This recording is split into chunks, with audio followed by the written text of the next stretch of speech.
Olá, pessoal. Eu sou o Jefferson. Hoje nós vamos dar início, né, ao primeiro episódio do Conexão Inclusiva, né, com um convidado super especial. Ele que é o João Monteiro, né, jornalista, fundador e coordenador do Laboratório de Inclusão da Secretaria de Proteção Social, né.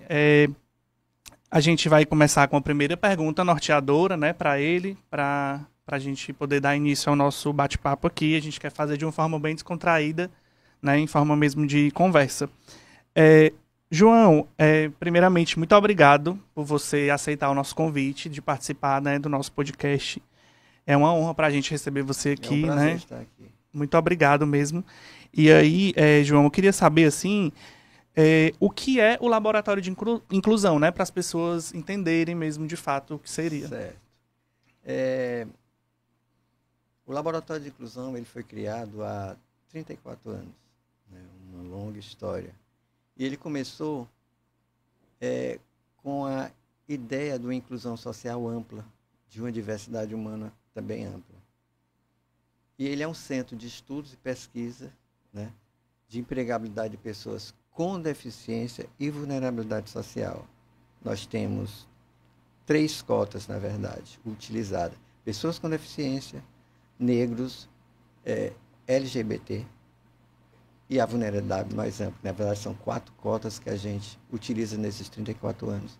Esse é o laboratório de pesquisa, de estudos, e que o destino e a pessoa é usada para teste mesmo, no bom sentido. Sim. João, outra pergunta, né, que eu gostaria de fazer para você é qual foi a principal motivação para a criação do laboratório e como ele surgiu, né? Muita gente que me conhece há muito tempo diz que é por conta de eu ter uma deficiência. Sim, Mas não foi só isso, não. Eu sempre tive muita afinidade à inclusão social. A gente começou há 34 anos atrás, eu assumi a coordenação de estágio universitário da FEBENSE, antiga FEBENSE. sim. Eram 150 vagas. E eu notei que ninguém interferia nisso. E foi aí que abriu o caminho para ter uma autonomia muito grande. Você percebia que os outros profissionais não tinham um olhar para Não, essa, não né? tinha. Sim, Aí eu comecei a fazer cotas, né? Fiz cotas para negros, fiz cota para pessoa com deficiência. Por exemplo, uma das primeiras pessoas incluídas no laboratório, aí vem a vulnerabilidade. Eu fui recebido, naquele tempo tinha 3 universidades conveniadas, Unifor, US e UFC. Eu recebi pais de uma menina da Unifor e eles vieram e disseram, minha filha está com CA no meu birô e ela tem pouco tempo de vida e eu queria que ela tivesse o prazer de pelo menos estagiar. E foi a minha segunda inclusão, foi dessa menina. Inclusive ela não conseguiu nem terminar os 2 anos, chegou a falecer. Aí foi que a gente começou a se aprofundar nessas cotas. E as cotas foram aumentando e o laboratório se transformou no imenso laboratório de inclusão que é hoje. certo. Que se transformou, né, nessa... Como, desde aquela época, a gente sempre foi muito ciência, e eu tenho uma formação de comunicação social, mas também de marketing, e eu precisava de uma estratégia para segurar esses projetos, por causa das interferências políticas partidárias, que ainda são grandes e sempre foram. Aí criamos um projeto que eu acho fundamental, o projeto de invisibilidade intencional, o que era transformar o laboratório no setor informal dentro da secretaria e continuar fluindo. Porque quando mudava de secretário, eu ia ao secretário, assim é um laboratório, não sei o quê, deixa a gente trabalhar em paz. Sempre deu certo? Às vezes não, às vezes foi complicado, mas essa de invisibilidade fez a gente se fechar um pouco dentro da secretaria, se tornar um setor informal, hoje o maior setor informal, o único projeto que sobreviveu nesses 34 anos de inclusão social é o Laboratório de Inclusão. É tanto que teve secretário que sugeriram acabar com a invisibilidade, eu disse, tá certo. Me prove que não vai ter interferência política partidária no laboratório, que eu acabo com a invisibilidade. Aí ele disse, eu não posso garantir. Então, deixa a gente do jeito que está. E a gente está fluindo desse jeito. Dessa maneira, né?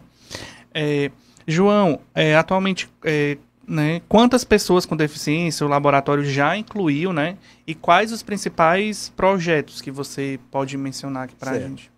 Já passaram pelo laboratório mais de 9.000 pessoas. A gente sempre usa uma cota de 10%. Seria 900 pessoas incluídas pelas nossas cotas. Sim. Né? E o importante é porque a gente criou um projeto que hoje é referência no Brasil, chamado Inclusão Qualitativa. É você aplicar na empresa todas as deficiências e em todas as funções. Como a gente conseguiu isso?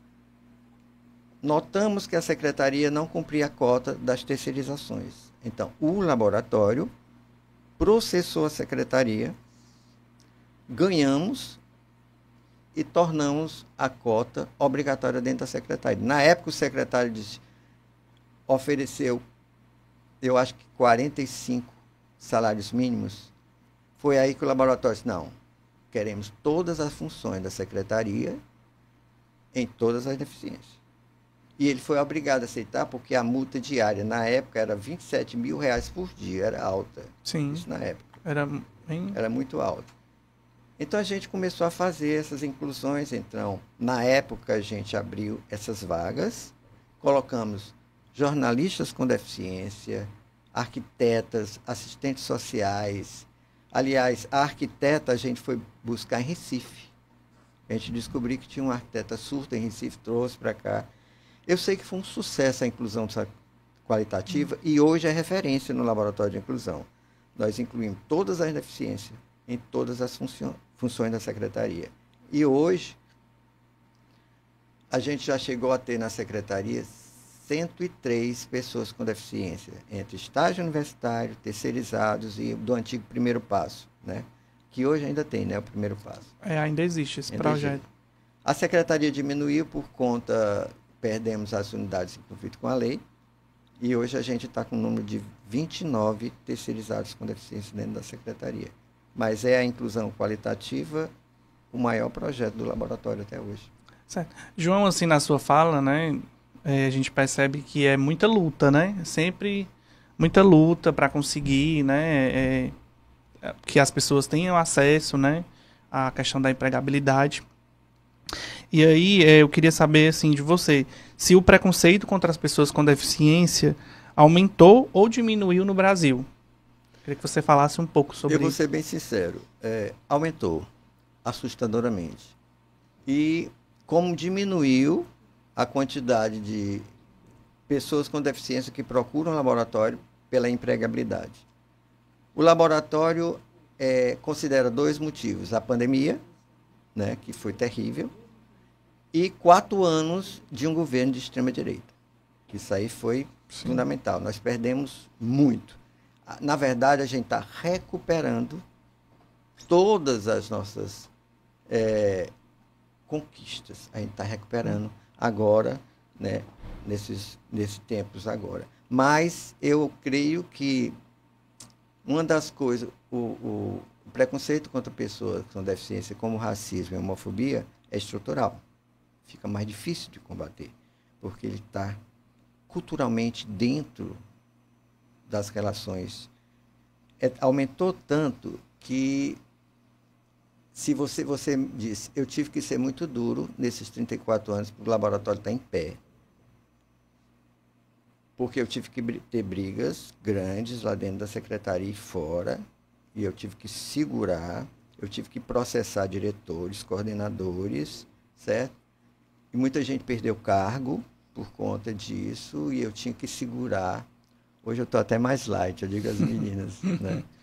Porque hoje já conhecem mais o laboratório, né? Até os secretários. Já tem uma visibilidade maior, né? Visibilidade até fora do Ceará e fora do Brasil, né? Porque, só para você ter uma ideia, a nossa inclusão de pessoas com doença e deficiência mental, que a gente chama de cognitivo, ela já está no nível elevadíssimo. É tanto que há uns 5 anos atrás, a gente vasculhou no Brasil, na Europa, quem era que estava incluindo pessoas com deficiência e doença mental. E ninguém, só o laboratório. É tanto que a gente tem esquizofrenia, bipolaridade, o autismo, tudo com carteira assinada e trabalhando há muitos anos. É uma evolução muito grande nesse sentido. Mas o combate ao preconceito ele tem que ser muito forte, né? Quem está coordenando tudo isso tem que perder completamente medo de poder, medo de interferência, porque o preconceito já é forte.